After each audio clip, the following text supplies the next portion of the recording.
안녕하십니까. 서영선 목사입니다. 2023년 들어 처음으로 여러분과 영상으로 말씀을 나누게 되었습니다. 저와 제 아내는 오늘 밤 자정 0시 30분 비행기로 아프리카 차드로 출발합니다. 다음 주부터 2주 동안 약 220명의 차드 현지 목회자들을 대상으로 복음생명 목회자 세미나를 열게 됩니다. 이를 위해서 출발하게 되는데 오늘 마침 묵상한 말씀이 사무엘상 1장에 있는 한나의 기도였습니다.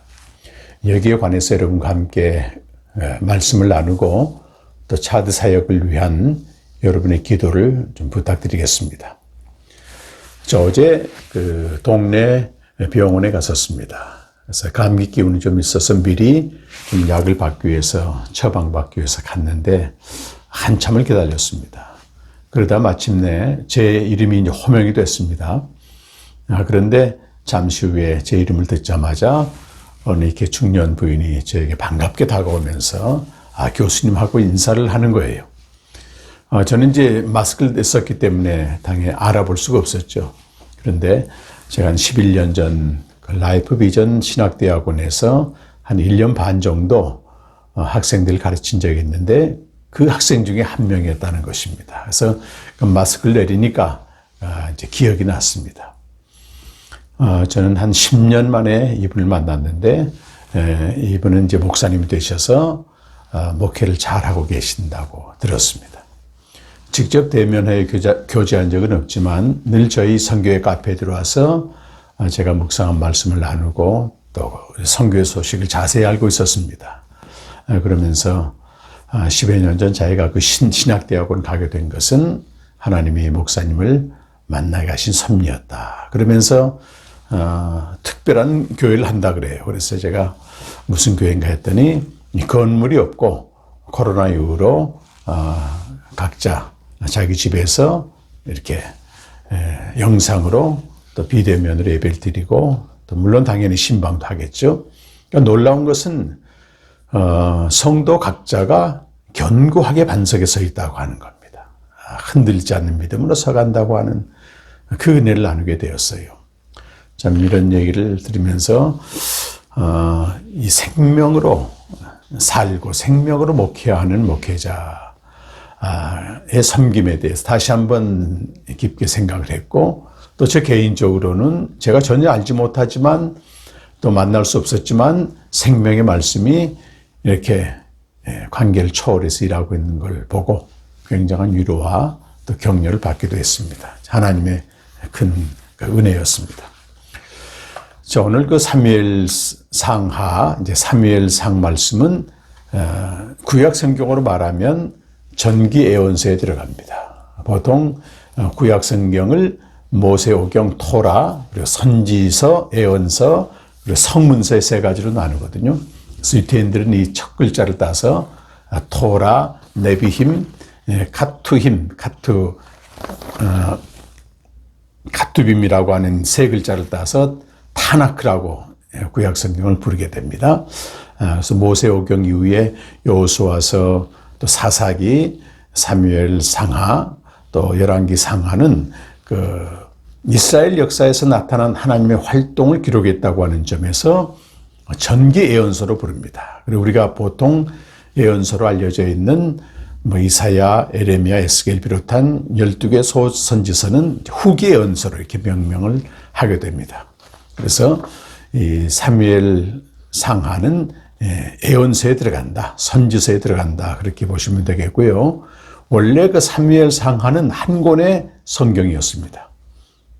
그런데 BC 3세기에 히브리어 성경을 당시에 통용되는 헬라어 성경으로 바꾸면서 헬라어 성경이 70인역이라고 부릅니다. 바꾸면서 이 긴 분량의 사무엘서를 두 권으로 나누게 됩니다. 당시에는 성경이 두루마리 형식이 되어 있기 때문에 굉장히 길었습니다. 찾기 어려웠죠. 그래서 이걸 편의상 두 권으로 나누게 되었고 신약 시대에도 계속해서 이 분할된 성경을 적용하여 사무엘 상하, 열왕기 상하 이렇게 부르게 됐습니다. 여러분, 사무엘서 전체의 주제는 다윗의 왕권입니다. 다윗의 왕권. 그리고 몸통 부분은 다윗이 왕으로 사무엘에 의해서 기름 부음 받은 사무엘상 16장 13절에서 다윗이 왕으로 등극하게 된 사무엘하 5장 12절까지가 사무엘서 전체의 몸통 부분이 되겠습니다. 그리고 핵심 구절을 핵심 요절을 고르라면 사무엘하 7장 12절 말씀이죠. 하나님이 나단 선지자를 통해서 사무엘에게 그의 시를 통해 영원히 무너지지 않는 견고한 나를 세운다고 하는 소위 그리스도에 대한 약속, 메시아에 대한 약속이 나오고 있습니다. 그것이 바로 사무엘서 전체 핵심 구절이라고 볼 수가 있겠습니다. 사무엘서 전체 배경은 BC 1105년부터 970년까지 약 135년간의 이스라엘 역사를 다룹니다. 사무엘 시대를 사무엘상 1장에서 7장까지 다루고 그 이후에 나머지 부분은 사울의 시대, 사무엘하는 전체적으로 다윗이 통치하던 시대를 중심으로 다루고 있습니다. 이스라엘 이런 역사는 한마디로 단순한 세속사가 아니고 하나님의 구원사라고 할 수 있습니다. 하나님의 구원사입니다. 이 하나님의 구원사의 기원은 창세전 하나님이 약속하신 생명의 약속에 근거하고 있습니다. 디도서 1장 2절과 에베소서 3장 11절에서는 하나님이 창세전에 영원한 생명을 우리에게 주시기로 약속하셨다. 또 영원부터 그리스도 예수 안에서 예정된 하나님의 뜻은 우리가 예수를 믿어서 하나님의 아들들이 되는 영생을 얻는 것이 하나님의 뜻이다. 이렇게 창세전에 이미 약속을 하고 있었습니다. 이 세상 창조, 하나님의 세상 창조는 역시 창세전 약속에 근거하고 있습니다. 그래서 하나님이 아담을 창조하신 것은 아담은 창조된 생명이죠. made of God이라고 하는 life made of God이다. 창조된 생명이었는데 창세전 하나님의 약속은 born of God, 하나님의 아들의 생명을 얻는 거거든요. 그것은 생명을 가진 아들이 이 세상에 오실 때 그 아들을 영접함으로 얻게 됩니다. 그래서 요한일서 5장 12절 말씀에서는 아들이 있는 자에게는 생명이 있고 아들이 없는 자에게는 생명이 없느니라 라고 말씀하고 있습니다. 그래서 이 영원한 생명의 약속의 성취는 이 생명을 가진 아들이 세상에 오실 때 이루어지는 것입니다. 자, 그렇다면 아담은 하나님에 의해서 만들어진 생명이지만 아직 아들 안의 생명을 얻은 상태는 아닌 것입니다. 그는 아들이 오셔서 아들을 영접함으로 아들 안의 생명을 얻을 자였습니다. 그런데 아시는 대로 이 아담은 하나님의 아들이 오시기 전에 말씀에 불순종하여 하나님의 영광에서 멀어졌습니다. 영생 얻을 기회를 상실한 것이죠. 자, 그렇다면 하나님의 그 약속은 취소되었는가? 그건 아닙니다. 하나님은 한 번 하신 약속을 반드시 지키십니다. 그분만이 할 수 있는 능력이죠. 약속에 신실하신 분이십니다. 자, 그런데 아담과 그 안에서 태어난 모든 사람이 죄를 지었기 때문에 이제는 죄의 문제를 해결한 다음에 창세전에 약속하신 생명을 주셔야만 합니다. 그래서 아담이 범죄한 현장에서 하나님이 소위 복음을 선포합니다. 하나는 뱀을 저주한 말 속에 복음이 들어있습니다. 여자의 후손에서 날 자가 뱀의 후손의 머리를 상하게 한다. 또 뱀의 후손은 여자의 머리를, 여자의 후손에서 난 자의 머리를, 발꿈치를 잡는다. 발꿈치를 잡는 것은 십자가 죽음을 예시하는 것이고, 뱀의 머리를 상하게 한 것은 하나님의 아들이 십자가에 죽으심으로써 뱀이 표상하는 죄의 세력 사단을 멸한다고 하는 대단한 복음입니다. 그리고 하나님이 가죽옷 짐승을 잡아 희생한 다음에 입혀주는 가죽옷을 통해서 장차 오실 하나님의 아들의 희생을 예시하고 있습니다. 이것이 바로 하나님은 크나큰 대가, 아들을 내어주시면서까지도 우리에게 생명을 주시겠다고 하는 약속을 지키셨다는 것입니다. 그리고 창세기 4장부터 말라기까지는 선지자들 통해서 하나님이 그 아들을 보내실 것을 약속한 그런 내용입니다. 그래서 구약 성경도 한마디로 복음이에요. 로마서 1장 2절에서는 이 복음은 하나님이 선지자들 통하여 그의 아들에 관하여 성경에 미리 약속하신 것이다. 구약의 복음은 선지자들 통해서 하나님이 그 아들에 관하여 약속하신 것입니다. 자, 그런데 창세기 4장부터 이제 11장까지는 아벨과 에녹과 노아라고 하는 세 사람의 선지자를 통해서 하나님의 아들이 약속되었고, 창세기 12장부터 말라기까지는 아브라함을 조상으로 한 이스라엘 역사라고 할 수 있습니다. 아브라함도 선지자였고 이스라엘 역사 전체가 한마디로 구속사, 하나님의 구원사로서 하나님의 아들이 오실 것을 약속한 복음이라고 하는 것입니다. 그것이 창세기 12장 3절에서는 모든 민족이 아브라함을 통해서 복을 받는 것, 그리고 사무엘하 7장 12절에서는 다윗의 씨에서 날짜가 영원히 견고한 날을 세운다고 하는 메시아로 오셔서 그가 십자가에 죽으시고 우리에게 영원한 생명을 주신다고 하는 핵심 요절이 거기에 들어있습니다. 자, 오늘 그 사무엘상 1장과 그 2장 말씀은 사무엘, 이스라엘 사사로서는 마지막 선지자입니다. 마지막 선자가 마지막 사사죠. 마지막 사사 사무엘의 출생설화를 다루고 있습니다. 사무엘은 그 에브라임 지파에 속한 엘가나와 또 그의 첫 번째 아내 한나 사이에서 태어납니다. 그런데 이 엘가나에게는 두 아내가 있었죠. 한나와 분인나가 있었고, 한나는 아이가 없었습니다. 그런데 분인나는 여러 자녀가 있었어요. 그런데 또 엘가나는 자녀가 있는 분인나보다는 자녀가 없는 무자한 한나를 더 사랑했습니다. 그것이 분인나가 한나를 격동시킨 겁니다. 한나를 격동케 하고 괴롭게 하고 그 남편에 대한 간접적인 공격이라고 할 수 있죠. 그러니까 매년 이 엘가나의 가족들이 실로 성소라고 하는 곳에 와서 제사를 드립니다. 이 실로 성소는 이스라엘 백성이 가나안 땅에 정착한 다음에 언약궤를 안치한 곳입니다. 광야 시절에서는 언약궤가 안치된 그 성막을 소위 이동 성막이었거든요. 레위인들이 이동했는데 이제 가나안 땅에 정착한 다음에는 한 군데 장소를 정하고 거기에 언약궤를 안치합니다. 그래서 그 장소가 바로 에브라임 지파에 속한 실로라고 하는 곳입니다. 여호수아서 18장 1절에 나오고 있습니다. 그래서 하나님을 만나기 위해서는 하나님이 거하시는 실로에 오셔야만 됩니다. 그런데 시편 78편 59절과 60절 보게 되면 하나님이 진노하셔서 실로의 성소에서 떠나셨다, 이런 말씀이 나옵니다. 이 성소도요, 하나님이 거기 거하실 때만 의미가 있던 것입니다.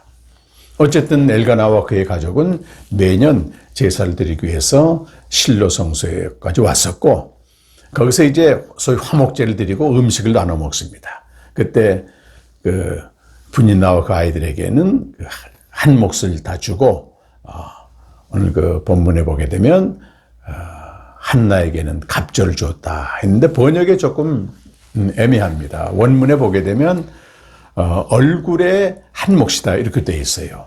그래서 공동 번역에서는 엘가나는 그가 한나를 사랑했어도 자식이 없었고 한 사람밖에 없었으므로 한 몫만 주었다라고 이제 번역하고 있습니다. 탈굼에서는 이 부분을 좋은 것에 한 몫을 주었다 이렇게 좀 어떤 의역을 했었죠.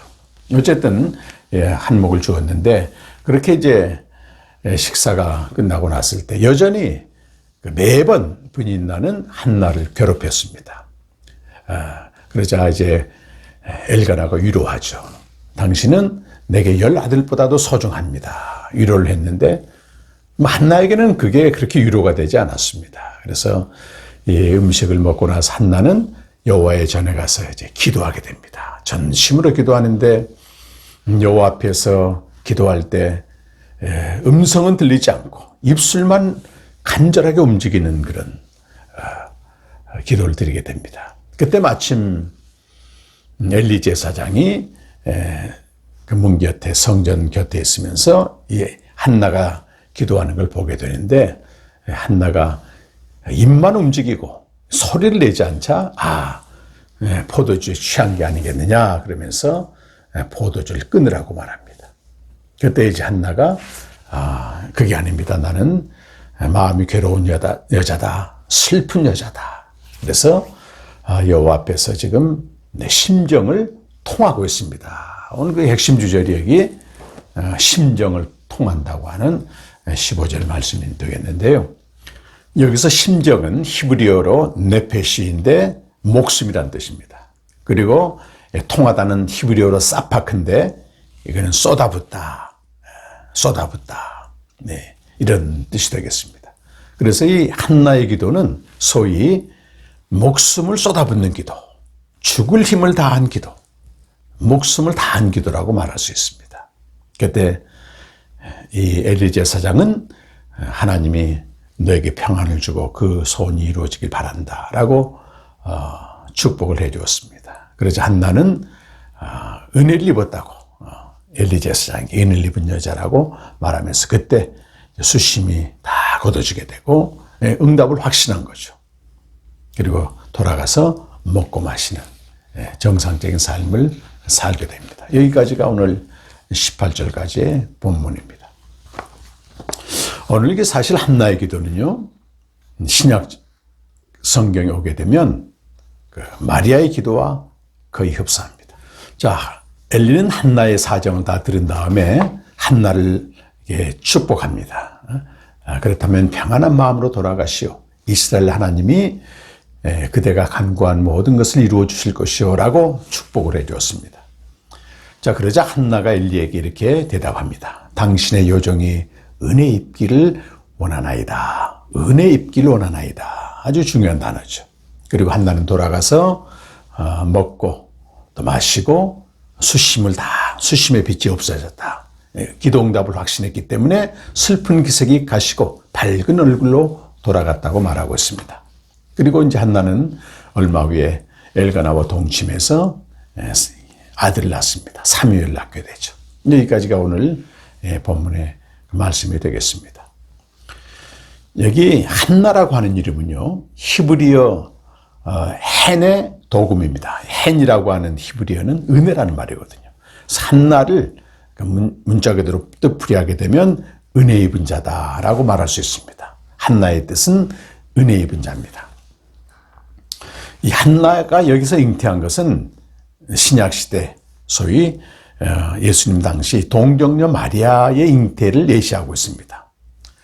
자, 한나가 사무엘을 낳고 하나님께 드린 기도, 이 기도가 이제 2장 1절에서 10절까지 나오는데 이 기도는 마리아가 이 하나님의 아들을 성령으로 잉태한 다음에 드리는 기도하고 거의 내용이 병행됩니다. 누가복음 1장 47절에서 55절까지 나오는 기도죠. 한나가 은혜를 입은 자인데 천사가 그 마리아에게 와서 하나님의 아들이 잉태했다고 하는 수태고지를 할 때 이렇게 말합니다. 누가복음 1장 28절에 보면 은혜를 입은 자여 기뻐하라. 주님께서 그대와 함께 하신다. 이렇게 축복을 해 주거든요. 그래서 하나님의 아들 독생자가 이 세상에 오실 때 그 마리아를 통해서 은혜 입은 자를 통해서 오게 됩니다. 사람이 되어 오신 것이죠. 그리고 그 잉태한 마리아는 은혜를 입은 자입니다. 영원한 생명을 잉태하여 세상에 오게 하신 마리아, 은혜 입은 자. 사실 이 마리아는 한나와 달리 목숨을 쏟아붓는 기도를 해서 잉태한 건 아닙니다. 도리어 그는 처녀로서 원하지도 않았고 또 바라지도 않았는데 하나님의 아들의 생명을 잉태한 것입니다. 그러나 하나님의 아들은 이 세상에 생명을 주러 오신 하나님의 아들은 이 땅에 있을 때 목숨을 쏟아붓는 기도를 하나님께 드립니다. 이것이 공간복음서에 나오는 겟세마네 기도고 특별히 히브리서 5장 7절에서는 그 예수님이 드린 제사장적 기도를 그렇게 묘사하고 있습니다. 그가 육체로 계실 때에는 심한 통곡과 눈물로 기도와 간구를 하나님께 아뢰었다. 하나님은 그의 경외하심을 보고 응답하셨다. 이렇게 나오고 있습니다. 그래서 예수님의 기도는요, 내 뜻대로 마시고 아버지의 뜻대로 하옵소서라고 하는 기도인데, 이 아버지의 뜻이 무엇이겠습니까, 여러분? 그것은 아들을 믿는 자에게 영원한 생명을 주는 것입니다. 자, 예수님께서 이 목숨을 쏟아붓는 기도를 다 하시고 십자가에 달리셨는데, 그가 요한복음에서 마지막으로 십자가에서 외치신 말씀은 다 이루었다는 겁니다. 다 이루었다. 예. 텔레오란 헬라에서 나온 테텔레스타이라고 하는 말이죠.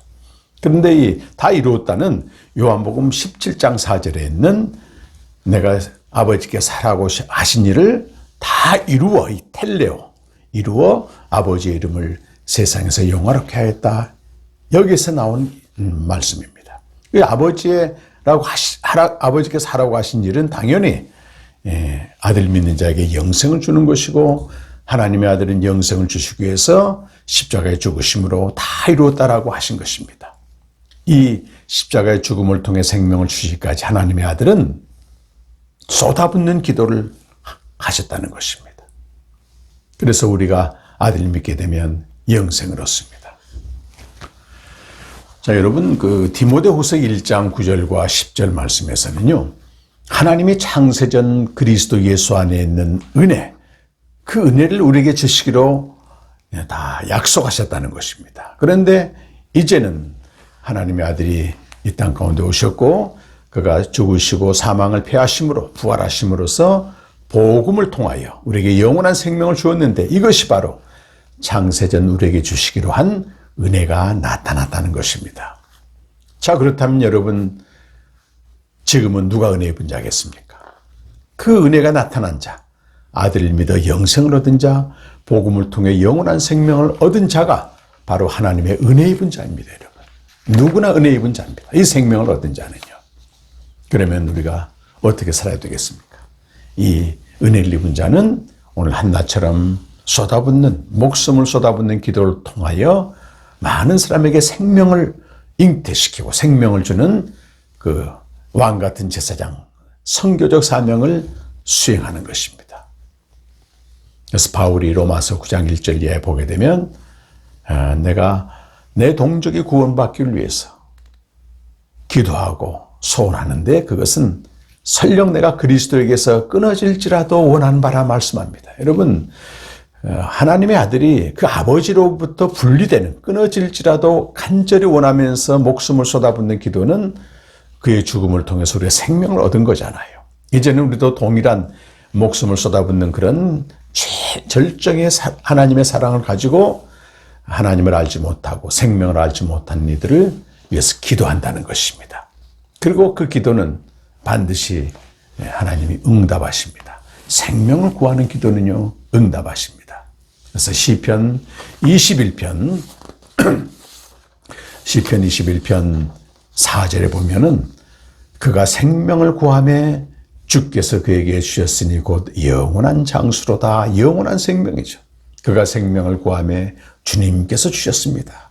그래서 우리 영생 얻은 자, 은혜의 분자가 한나처럼 목숨을 쏟아붓는 간절한 기도를 할 때 하나님께서 응답하시고 영생을 주신다고 하는 것입니다. 오늘 이 말씀을 제가 묵상하며 이제 차드 목회자 세미나를 섬기기 위해서 갑니다. 수개월 동안 기도했습니다만 올해 차드 목회자 세미나는 좀 특별한, 보통 가면 한 주 동안 제가 목회자 세미나를 섬기고 오거든요.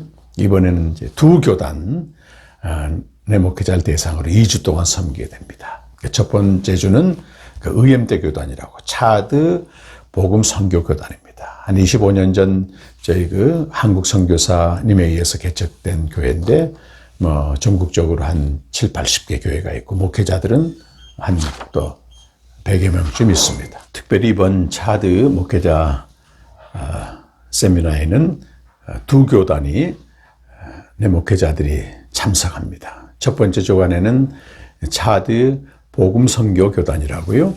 25년 전 한국 선교사님이 개척한 교단인데 지금 전국적으로 한 70여 개 교회가 있고 또 현지 선교사님들이 계십니다.